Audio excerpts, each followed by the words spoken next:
When we talk about classical liberalism, I mean, this is the kind of this is a function of the way that we talk about ideology. So in other words, you look at Locke, you look at Hume, you look at Smith. None of these guys, even as they produced the liberal tradition, none of them knew they were liberals, right? So in other words, we look back. We said the set of ideas, the doctrines that were produced by this general set of thinkers, this canon, we'll call it. We'll set the lines here. We'll say anyone within this way of thinking, we'll call it liberalism. And there's many ways in which, I mean, so you take even people as chronologically close to one another as Locke and Hume. They disagreed very strongly on a number of different things. So Hume is not a natural rights theorist.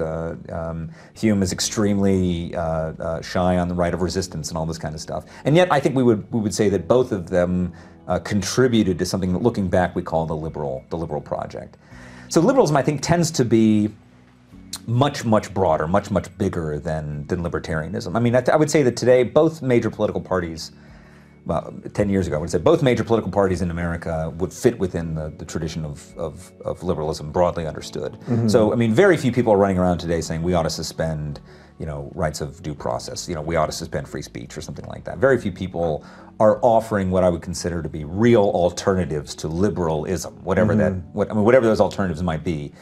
They might be theocracy. They might be communism. I mean, in other words, we seem to have, in some sense, settled on the idea that individuals have claims against the state, that individuals ought to be as free as possible, and all this kind of stuff. And so in many ways, we're kind of working out on the margins of that particular view. Libertarianism seems to me as a kind of a smaller political doctrine within that broader thing that we call liberalism.